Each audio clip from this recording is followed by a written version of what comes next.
welcome back to Yukikaze Gaming, MTG Arena Premier Draft of Neon Dynasty Kamigawa. If you were with me last time, you saw that I had this white-black deck that I kind of threw together. I'll show it on screen real quick here. At one point it was going to have some red in it, that didn't end up happening. But if you want to see more, go back to the last episode and check it out. Unfortunately, this draft did start midstream. I was not able to capture that on video because I was out and about. I can hear the full story again in the previous video. So, we're at 2 wins, 2 losses, strictly average so far. We'll see if we can get to above average here, though. And if not, then we'll go ahead and probably start a new draft during this video. Alright, here we go. Let's see what happens. Roll the dice.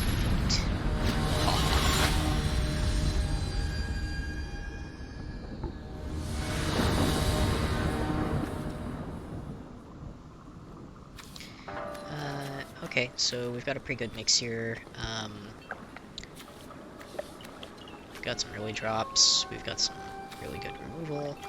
I think we're good to keep this. Can't use the removal with the mana that we have, but that's okay.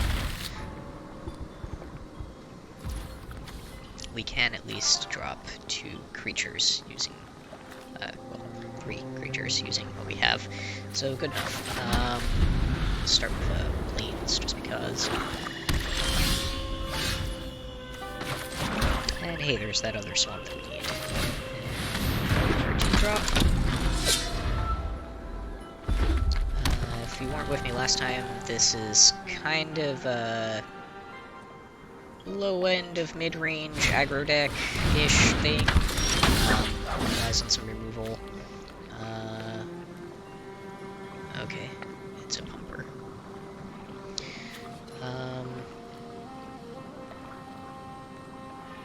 Alright, so he'll pump himself. I'm good with that. I probably should have dropped the swamp in retrospect there for the soul transfer in case I need to play that for some reason. It is a sorcery though, so it shouldn't matter here. Let's go ahead and attack, and I'll be very sad if he doesn't actually pump himself. Okay, good, it didn't bug out. 3-2 lifelink. No, I'm okay. I would rather go ahead and drop this striker.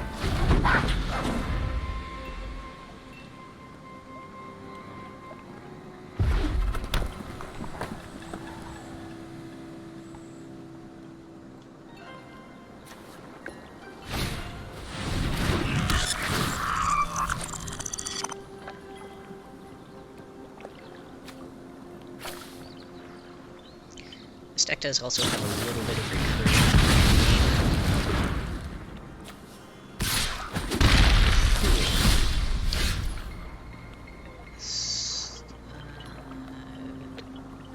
Okay, activate a sorcery. Okay.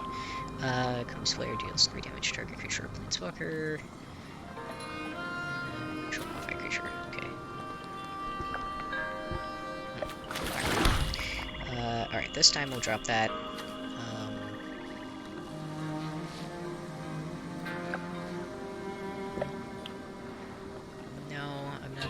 So that in doesn't make sense to. I'll just hard cast it.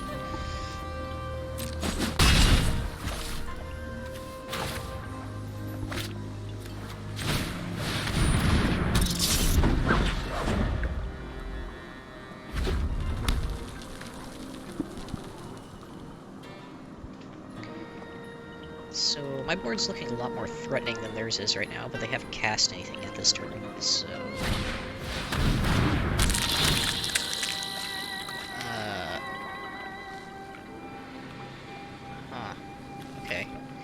I guess I'll get rid of a planes. That will keep me from being able to play Naomi for a little while, but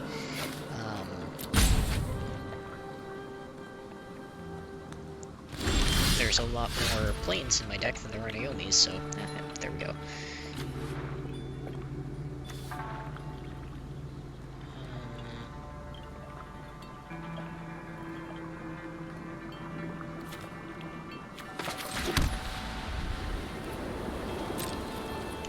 Okay, so attack the Exemplar. Leave the ambusher for blocking. Sure. I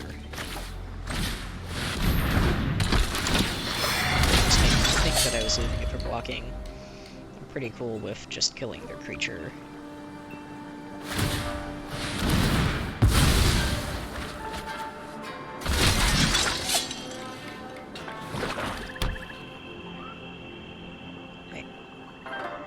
Actually, I'm not sure. Okay, I guess we win.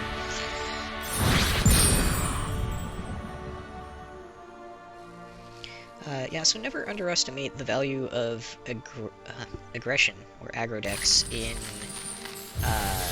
Limited, because it only takes a small opening for them to be extremely effective, and unlike Constructed, where you're almost always going to have a solid-ish hand and be able to defend yourself in the early game, that doesn't happen as much or as consistently in Limited.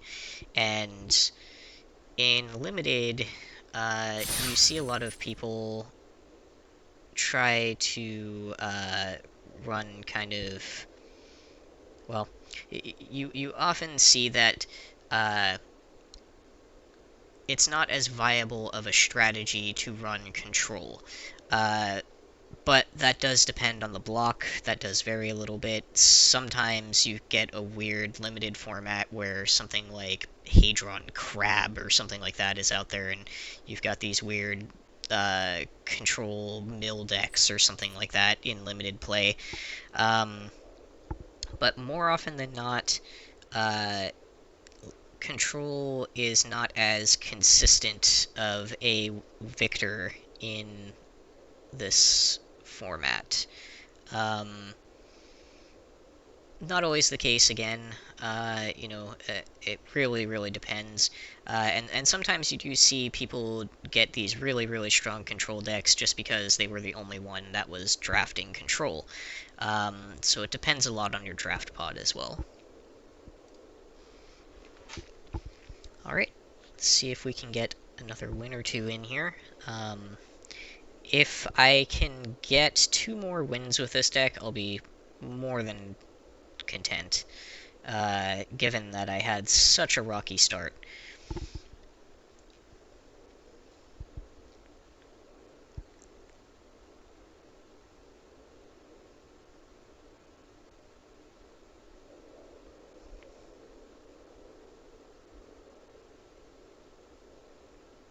Even 1 more win would be fine, but let's see.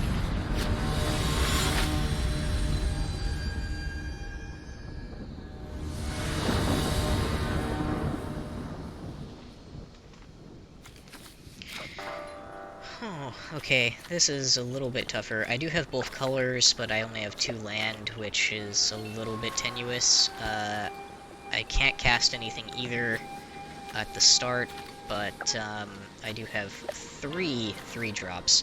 So as long as I can draw 1 land, by turn 3, I'm okay. A little bit sketchy.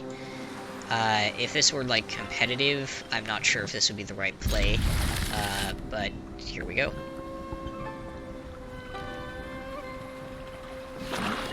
My concern, because I do have, generally speaking, really bad luck when it comes to RNG, is that if I mulligan, I'm going to end up with something that doesn't have both colors, and then I'll end up ultimately being even worse off. So I have mana to cast a Lethal Exploit, but it's not going to kill that, and that's not very threatening.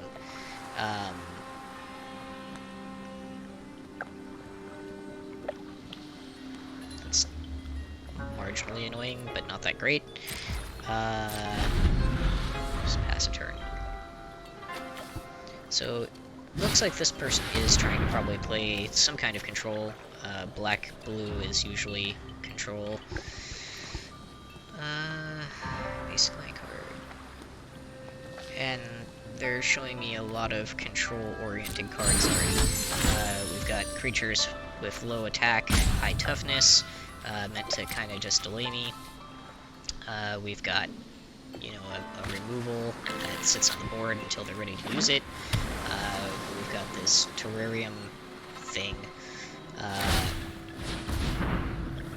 which gets you the land up front. That's better than I thought. Yep, he'll equip that. I'll probably swing for one for lack of anything better to do. Maybe he won't. Okay. Well, there's that land I needed.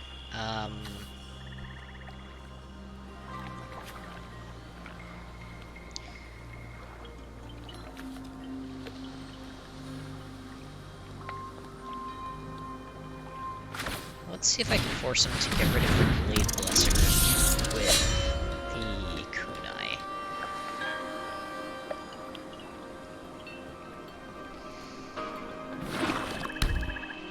Or her. Maybe it's a her. I should say them, I guess. Their avatar is female. Something like that. Well, they used removal. It wasn't the removal I expected, but at least it still ate a removal that could have killed one of my other Kitsune.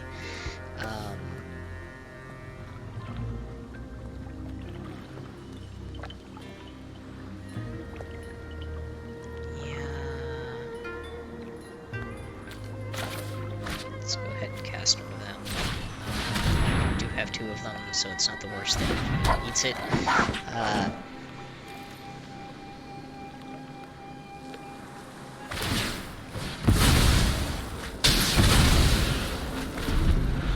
Saw that coming.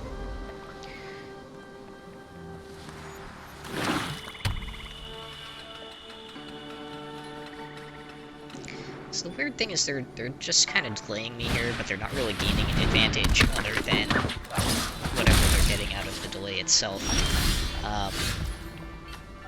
They haven't really been poking at me or anything like that up until now.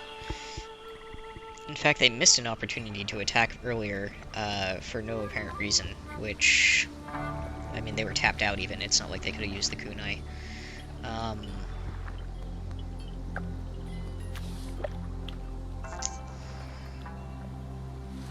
If you do, destroy target creature or planeswalker that player controls. That's surprisingly nasty.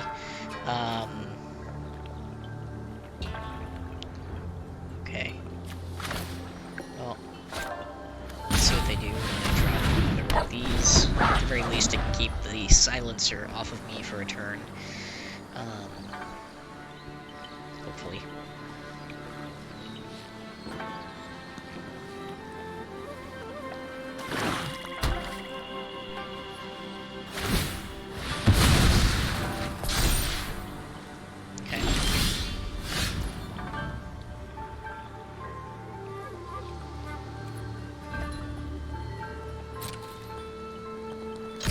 Make it really obvious that I have a combat trick, but let's see what they do.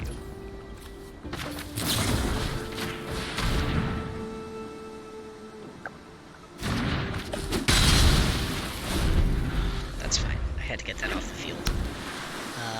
But now they're probably going to use the silencer to kill my Kitsune. Well, they didn't. Well, better for me, I guess.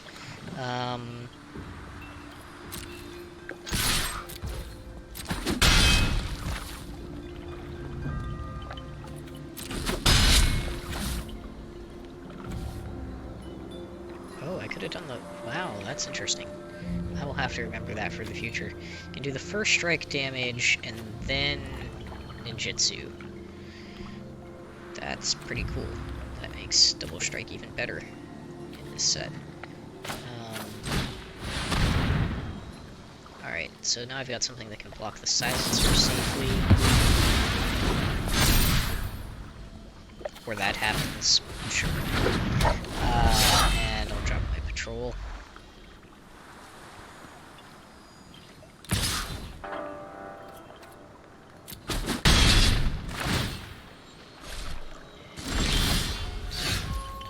sack? Okay. You do you, dude.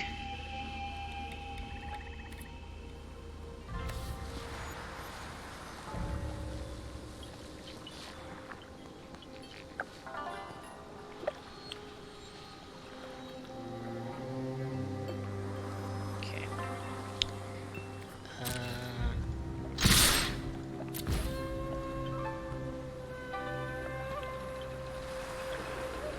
That's interesting.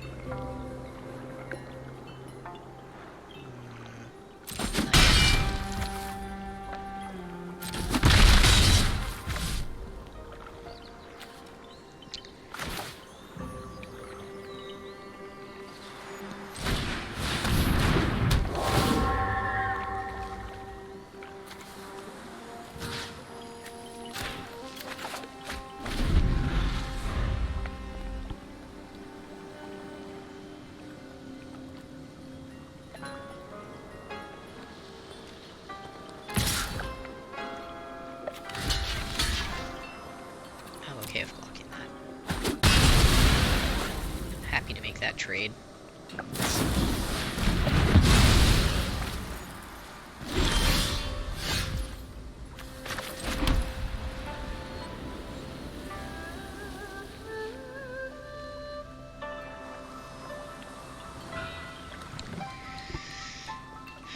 Six mana. I think I just attack for one.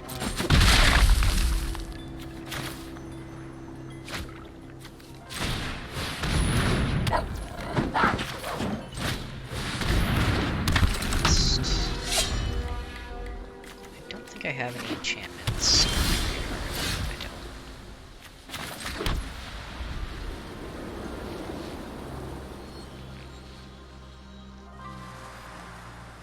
So this is what I meant when I was saying before that control isn't necessarily always that strong. At least not just like hard control like this. I don't know what this person's endgame was. Like, I literally am not sure what their win condition was supposed to be here. But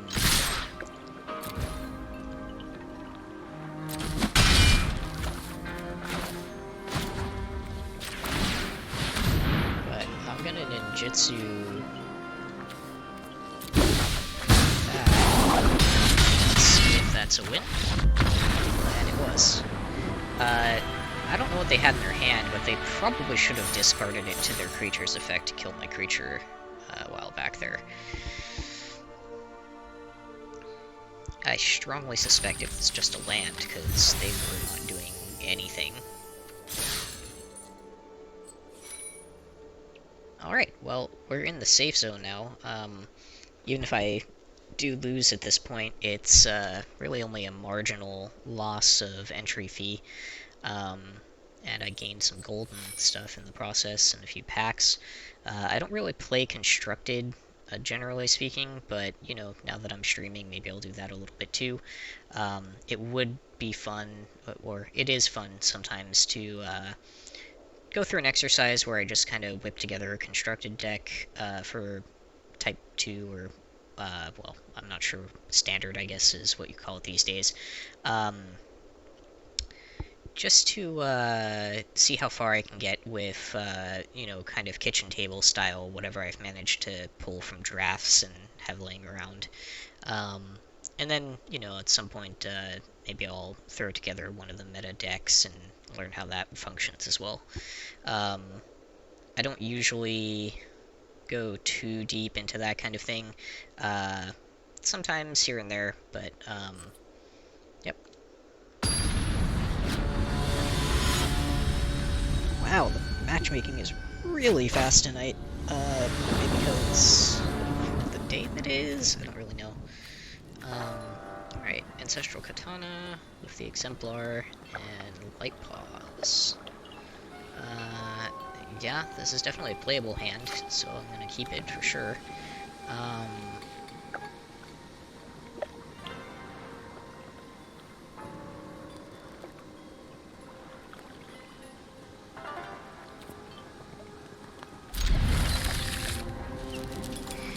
It would be nice if I had more auras to go with this, but even just as a 2-2 for 2, it's already borderline better than the curve for most of what you get these days.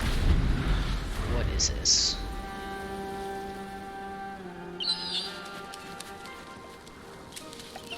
Okay.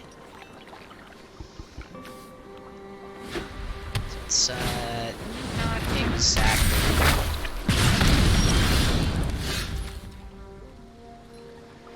Recast extra tears of finished puzzle.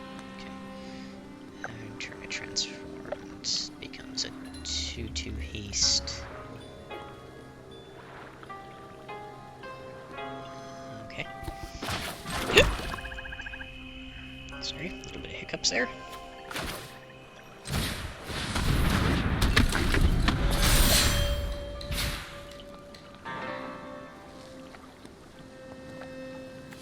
Definitely pulling a lot more land than I really have direct need for.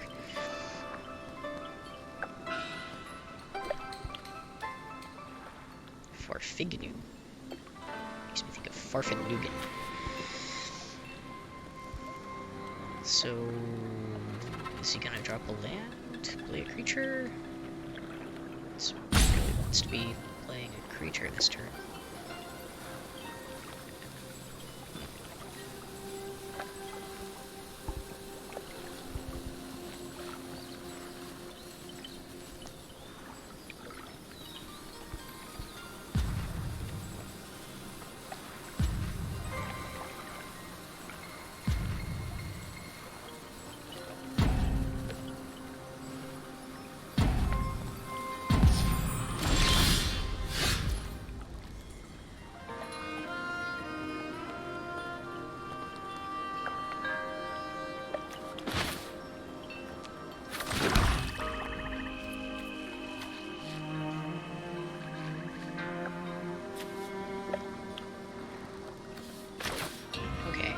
That works out pretty nicely, actually, so I guess I'll drop this.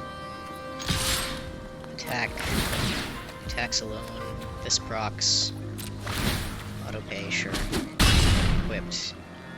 5 damage. I'm pretty good with that.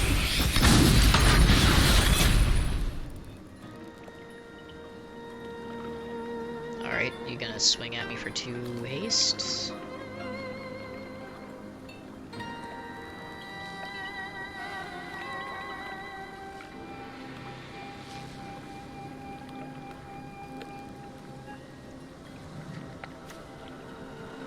The wording on that's really weird.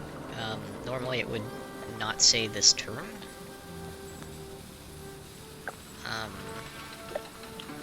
Usually it would be a state-based effect with just the creature being on the field.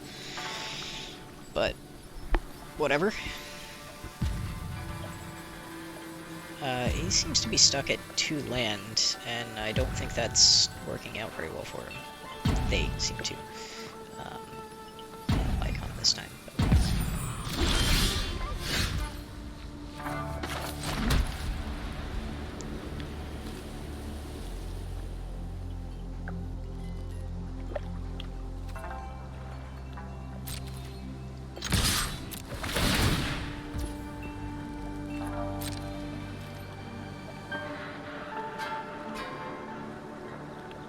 It's already attached to the creature, so there's really no reason to pay the effect.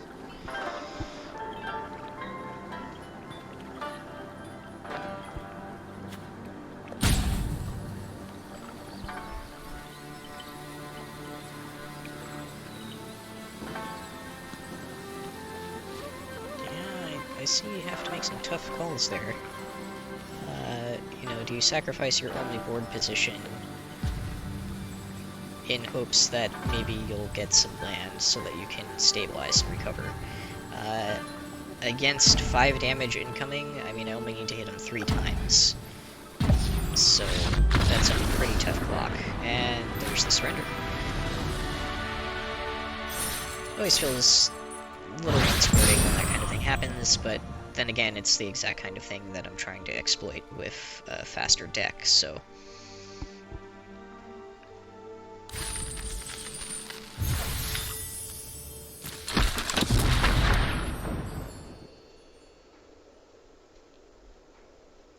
Huh. Okay. Alright, well, we're in the 4-win range now on this deck, which means we have officially profited on gems. Time to see if we can increase that profit more. I'm kind of predicting we're not going to go past more than one more win at the most. Just because as you go further in, it feels like you get matched against tougher and tougher opponents. And this deck isn't that good, so unless we get pretty lucky, I don't think it's going to make it to retirement.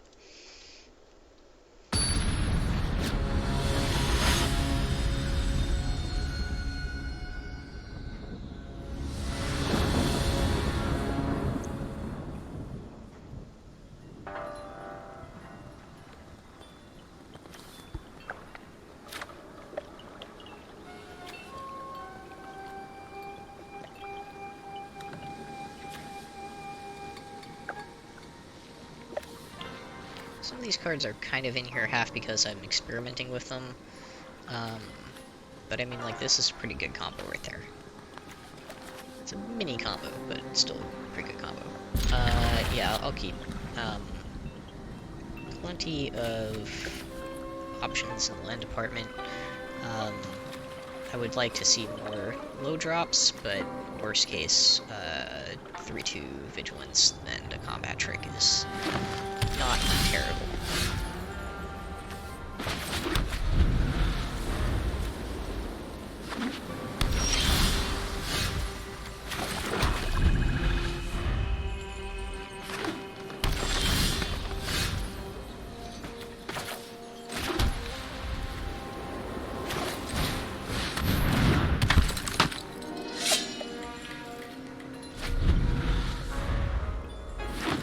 Actually probably get more damage in technically with the Blade Blizzard Kitsune, but let's see how this goes. Interesting. This is kind of the exact scenario that this combo excels in, so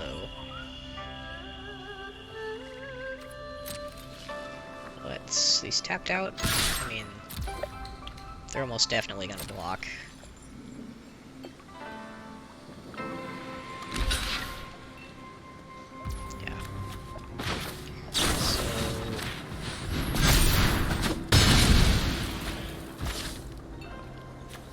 Works for me, and then I'll just hard cast this guy, and they're now wide open for me to come in and slap them around a little bit. What do we have going on here? Okay. Well, I got rid of my +1/+1 counter, which makes me slightly sad, but it's not the worst thing.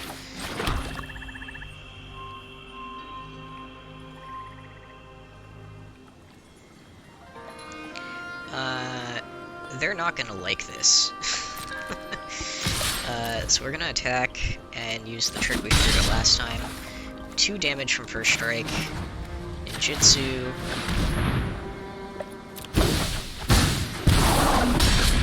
Five more damage is 7 damage.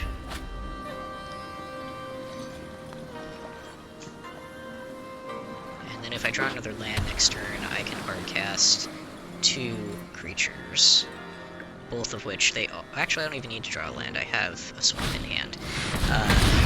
So... What?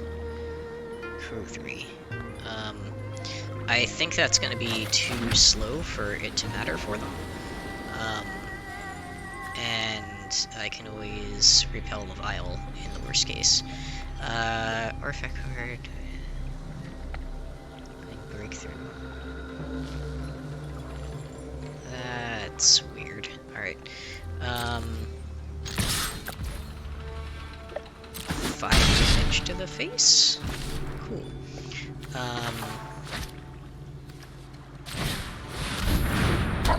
Hardcast. Hardcast. And if they end up killing one of these, I can bring it back, probably, with Kami versus Shadows. I guess they're a samurai, not a ninja. It is a little bit awkward that my deck is kind of split between samurai and ninja synergy, but these things happen.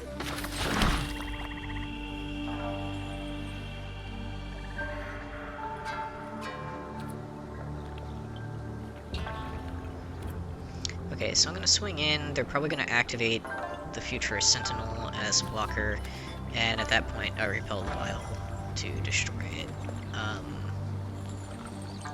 They could counter me, which would suck, but I've got to take that risk.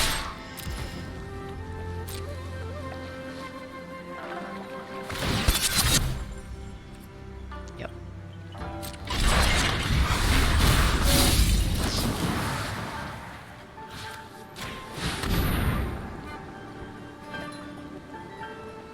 And I think that's game.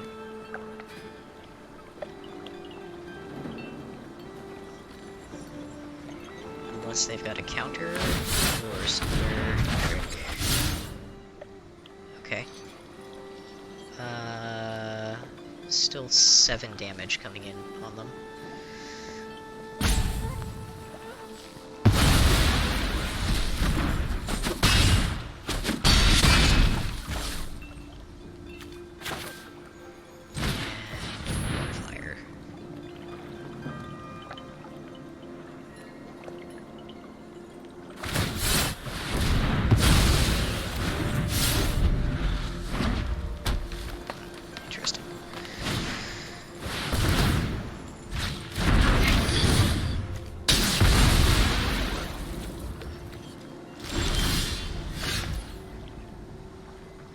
Twice the number of vehicles you control to target creature or planeswalker an opponent controls. Huh. Alright.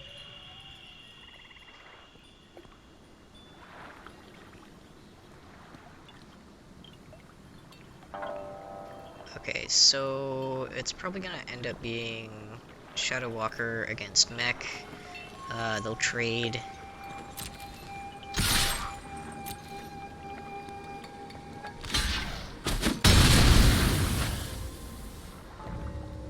That's right, it had to be unblocked. Alright, so... it has to be a ninja or rogue. Do I have any? I do have a ninja. They don't have the ability to pilot that currently. Oh, in fact, they didn't before. Got it.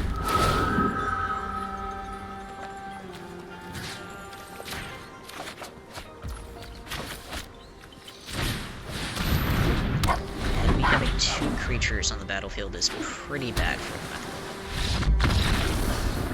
Yeah.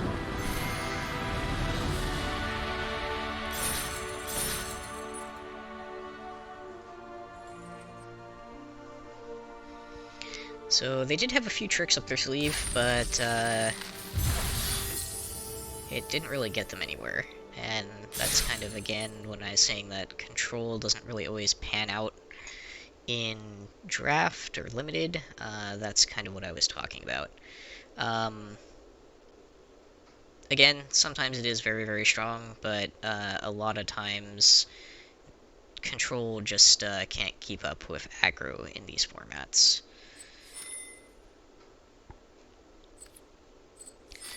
Alright, well, we're only 1 win away from retiring this deck, so let's see if we can make it to retirement. This won't be the first deck I retired, but when I started off, 0 wins, 1 loss, even though it was a close game in the first match, I didn't really think I'd make it this far. Certainly will still be a little bit of a surprise to me if I make it to deck retirement. Either way, I think I've clearly done pretty well with what I had here. Again, we're getting good mixes of lands. That's been really nice for me. In fact, that's probably been one of the main things that's been keeping me in this. historically, I have a strong tendency to need to mulligan a lot, and to end up getting stuck with some pretty janky hands on top of that. So this is a nice change of pace.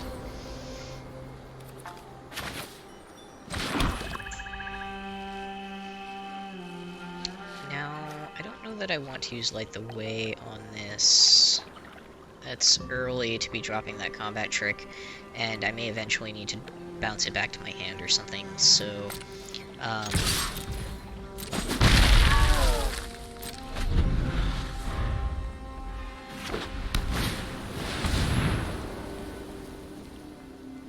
lifelink.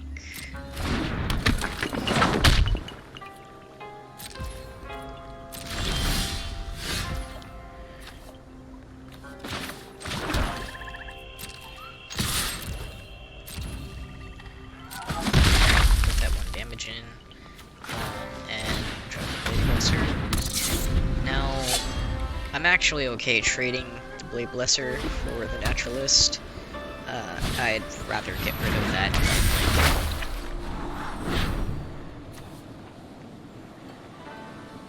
So, white card. Don't see that terribly often.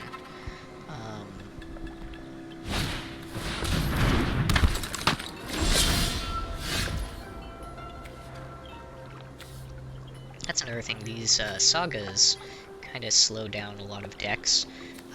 They can be strong, but they take a while to get going, and sometimes that can be a problem.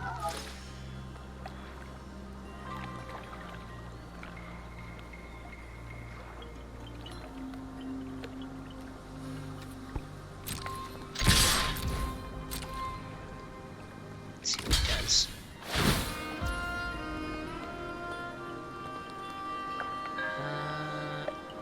Okay, I didn't realize it had that effect. I probably should have looked closer. So even if I use my trick, my Blade Blesser is still gonna die, which is a bummer, but it happens.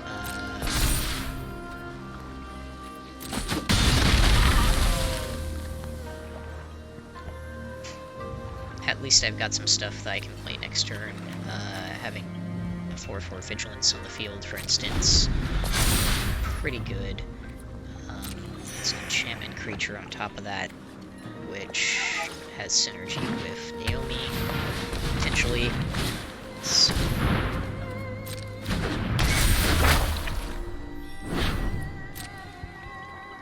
okay, I'm gonna come in for... yep. That's fine.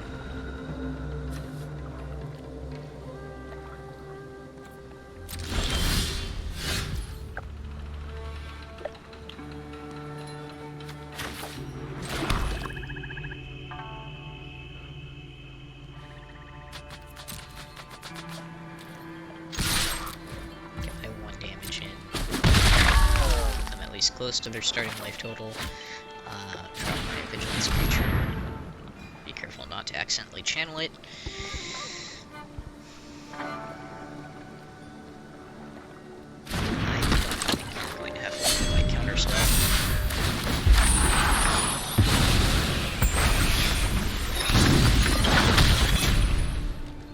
Yeah, that's annoying.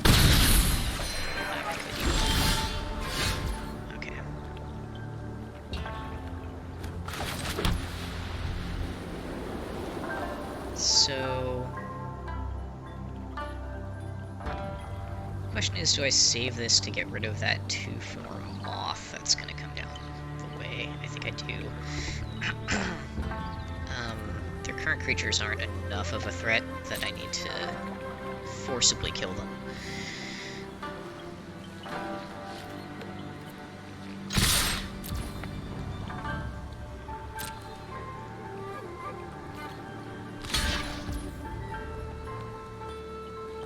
Okay.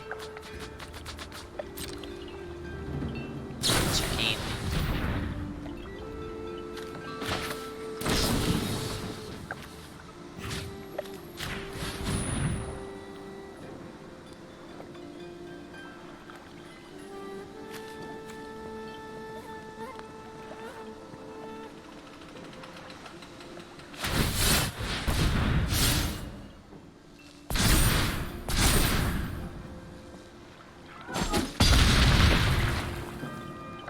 Alright, well...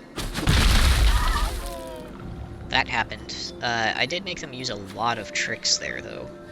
I kinda doubt they have much left in terms of tricks. And not only that, but I think... yeah. That would have been worse when it was an enchantment, so... I don't have to use that.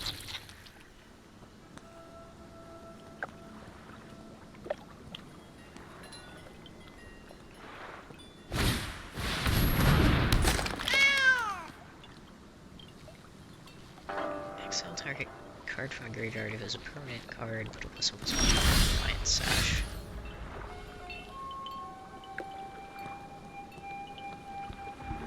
What? Excuse me. Okay, well, my priorities have shifted a little bit. Well, not that much, because I've got Lethal Exploit now. They can only pump Lion Sash once. So, I think I gotta get rid of that pretty quick here. But what I'm gonna do first is cast the Twisted Embrace.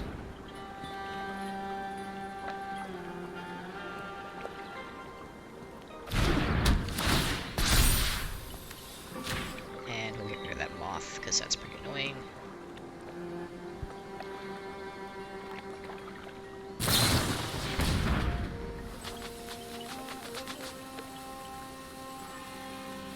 Huh. Okay.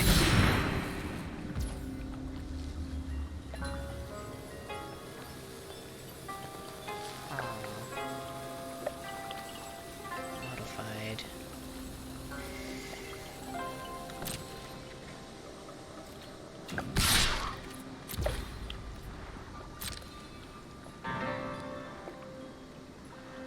Oh, I could just block it with that. That's dumb of me.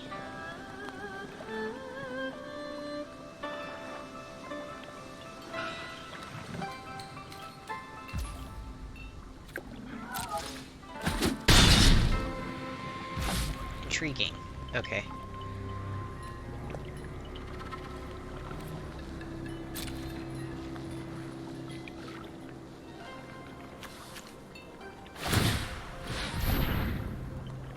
I'm not totally sure why they were willing to take that to the face, but that Lion Sash has to go.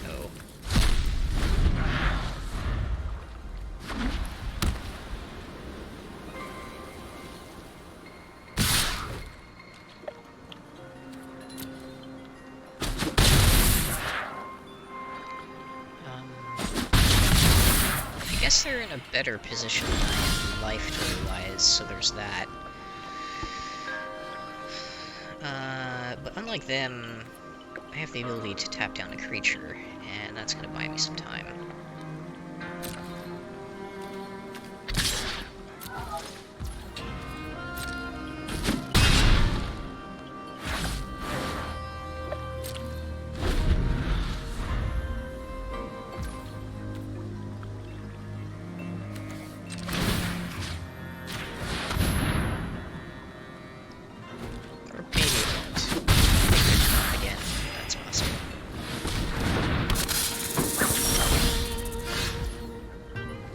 And I could keep drawing land. That would also be a problem. I probably actually shouldn't have attacked last turn. My life was a little lower than I realized.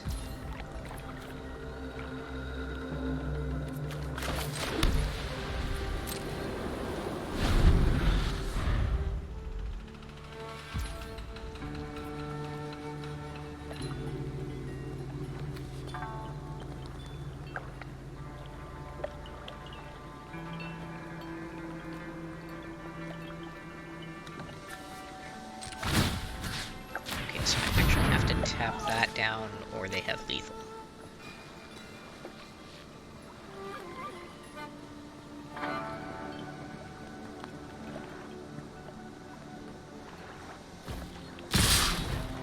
They have lethal either way. Yeah.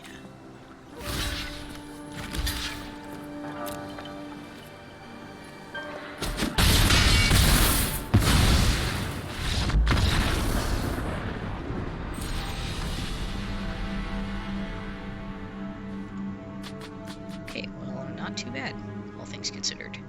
I was surprised I made it that far. I might have made a mistake there, but questionable. Either way, I came out with 300 gems more than I started with, plus 5 packs. Not bad.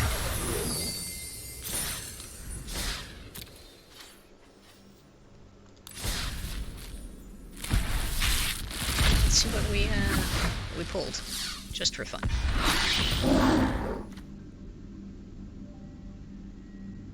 Equipped creature. Sacrifice it if you do. Discard your hand and draw 3 cards.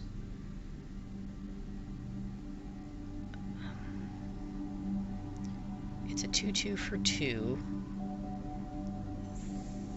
that can become equipment for 3, and when it deals combat damage, it can be sacrificed.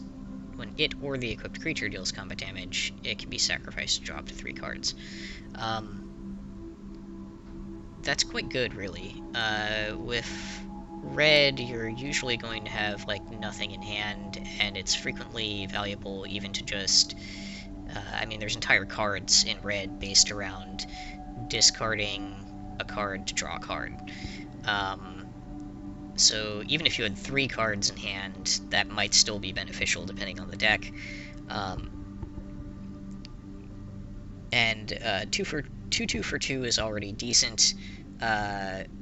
It also being an artifact creature has a lot of synergy in this. It being a reconfigurable item gives it a lot of promise and potential to still be useful even in the later game. And 3 cards of card draw potentially when you have no cards left in hand is really, really powerful.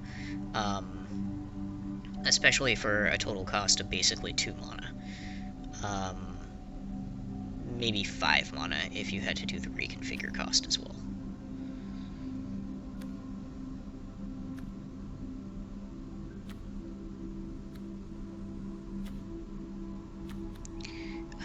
Opening these packs also gives me an opportunity to kind of gradually learn cards in the set. Kind of know what I should be worried about seeing.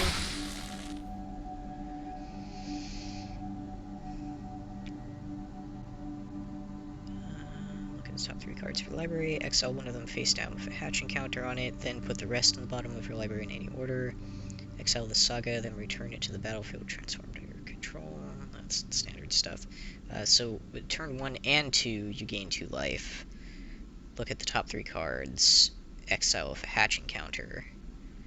And then, whenever Dragon Kami's Egg or a dragon you control dies, you may cast a creature spell from among the cards you own in exile with hatching counters on them without paying its mana cost. So it becomes this egg. Huh. Potentially good, but pretty bizarre.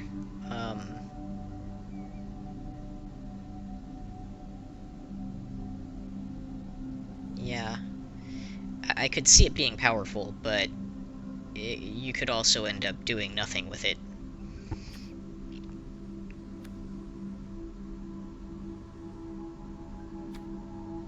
This is the kind of card that you kind of have to build around, to some degree, but on the other hand, even just having it hold onto a couple of bombs that you can cast later is pretty strong in its own right.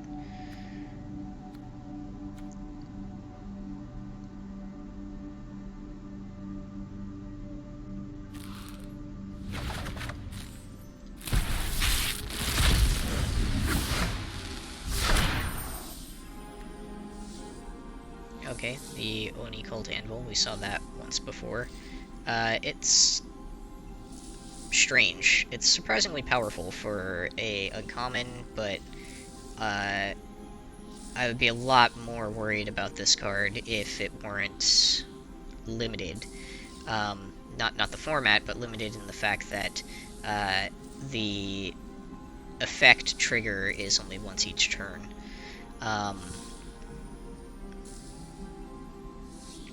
That said, being able to sacrifice a 1/1 construct on your opponent's turn every turn after you block with it to deal a damage to them and gain a life isn't bad.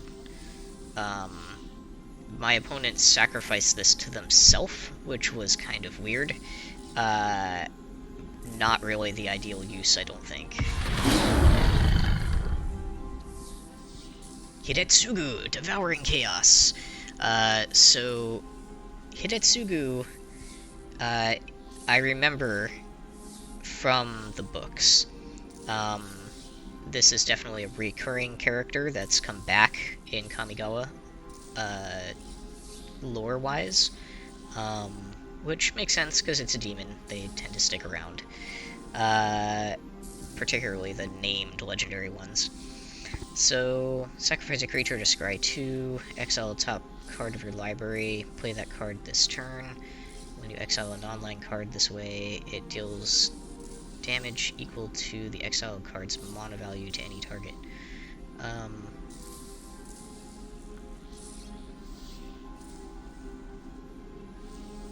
That's... okay, so at first glance, sacrificing a creature to scry 2 sounds not great, but when paired with its other ability, it can be very, very powerful. You probably still ideally don't want to be using that built-in sacrifice mechanic, typically, but if you can run other scry in your deck, then this just becomes a removal engine that also casts cards at potentially very low mana cost, which is pretty bonkers. Now the other thing is you can pair this with Oni Cult Anvil, and to do your scrying, you can sacrifice your 1/1 artifact. And then you can sacrifice that artifact both on your turn, and then again on your opponent's turn to activate the Anvil effect. And I mean, this is... I mean, the Anvil's, like, literally almost got Hidetsugu's face on it. You know, these are clearly kind of designed lore-wise to have a connection as well as a mechanic connection. So there's some ludo-narrative going on there.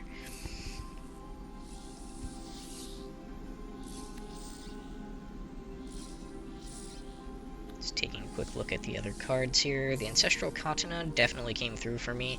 It's quite nice for a common equipment in this set. In general, the equipment cards seem to be pretty decent in Kamigawa. They're not like vanilla equipment cards typically, but they're still pretty strong.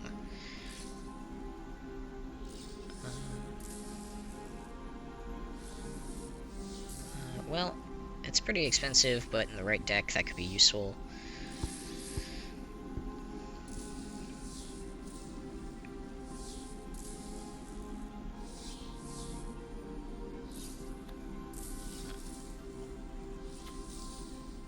So it channels to create Llanowar elves that are humans. Human monks. Okay.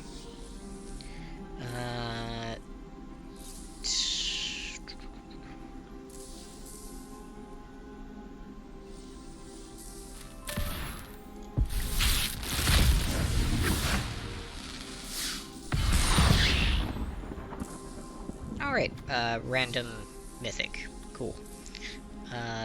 What is that? Colossal Sky Turtle. Definitely some flavor going on there. Don't know what to make of it beyond that. Let's see. Flying, board to 6/5. Very expensive at 7 mana. Channel, discard it, return target card from a graveyard to your hand, or channel to return target creature to its owner's hand. So, usually the big problem with high casting cost creatures like this is that they may become a dead card in your hand for the entire game and never see play. But both of these channel abilities are pretty decent, and in fact in blue, you know, if you're running blue, that blue channel is typically worth a card on its own. Usually you'd like to see a little more value out of your bounce. You know, want it to do some scrying or something like that.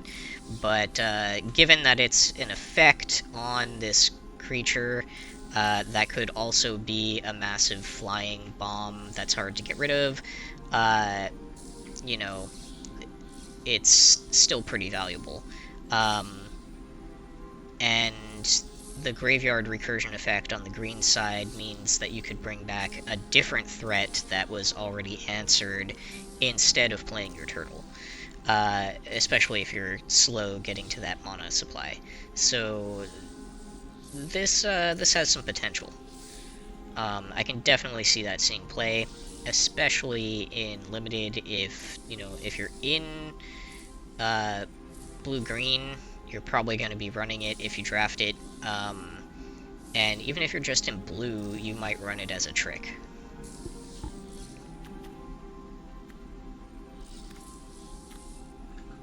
One for one Death Touch, always decent. And it's a ninja, so it might have some synergy there with other cards.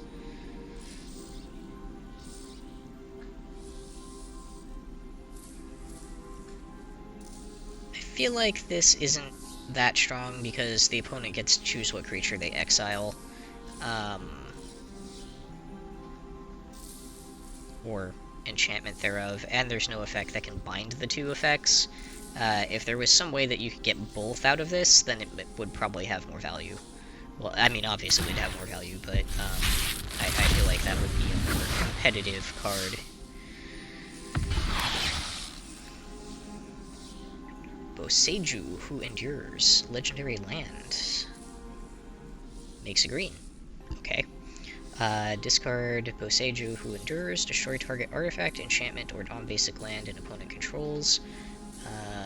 That player may search their library for a land card with a basic land type, put it onto the battlefield, then shuffle. Artifact, enchantment, or non-basic land. This ability costs 1 less to activate for each legendary creature you control.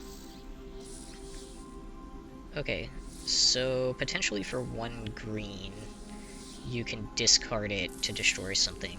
Now, I run in Commander/EDH, I run a Sisay deck, and I could see this taking one of the land slots in there, because not only is it legendary, which allows me to tutor for it, but it would have synergy with some of the land graveyard recursion effects that I'm running in there. And, you know, if I can channel it to destroy something and then bring it back into play, or, you know, do other fun stuff like that with it, then there's just extra advantage there. So I might be looking to get a paper copy of that at some point. I doubt this land is too expensive. I would peg it at probably in the $5 area, at worst, unless there's some deck that's really using it for meta, so...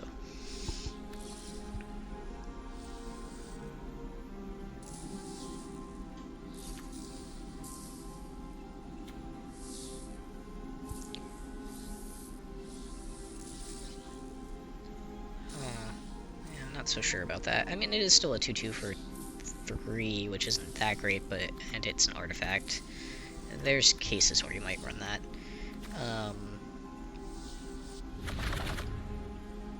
Okay, well, that's it for today. Thank you all for coming and watching, and if you enjoyed this, be sure to subscribe to my channel. That's the best way that you can support me at the moment, and it would be a great way if you want to continue seeing my content and kind of watch the channel grow. Thanks. Bye-bye.